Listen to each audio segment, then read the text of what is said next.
বিসমিল্লাহির রহমানির রহিম। পটিয়াদির বাজারের ভিতরে স্বপ্নপুঞ্জের সামনে একটি ট্রাক ড্রাইভার দেখেন ইচ্ছাকৃতভাবে কত কি বড় একটি দুর্ঘটনা ঘটিয়ে দিল। সে ইচ্ছাকৃতভাবে কয়েকটি অটো এবং একটি প্রাইভেট কারকে একেবারে দুমড়ে মুছড়ে ধ্বংস করে দিল। বলুন তো, এই ড্রাইভারগুলি কি করা উচিত? গাড়িটা পিছনে বারবার ভেগ দিয়ে কয়েকটা গাড়িকে এভাবে মেরে দিল। এই মুহূর্তে ড্রাইভারটাকে ধরে কি করা উচিত দেখেন, কি একটি ভয়ঙ্কর দুর্ঘটনা ঘটিয়ে দিল সেই ট্রাক ড্রাইভার।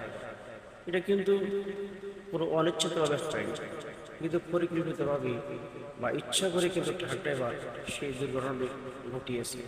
আমার মনে হয় এটাই কোটিদিনের প্রথম যা বাজারের ভিতরে এত বড় একটি দুর্ঘটনা ঘটিয়েছে এই ট্রাক ড্রাইভার।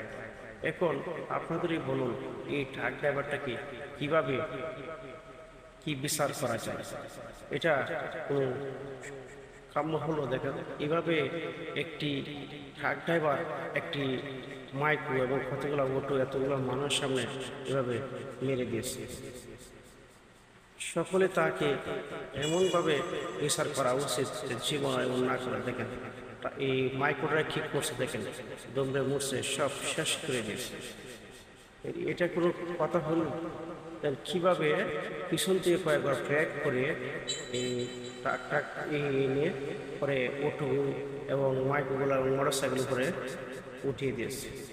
হ্যাঁ, এটা কোনো কিভাবে কি সম্ভব? দেখেন, মানুষের মনে এত প্রতিহিংসা বা এত একটু দয়া মায়া নেই, কিভাবে কোনটা করতে পারলো? দেখেন, কতগুলো মানুষের সামনে সে কয়েকবার এসে ট্রাকটা মাইক্রো এবং অটো ও মোটর সাইকেলের উপর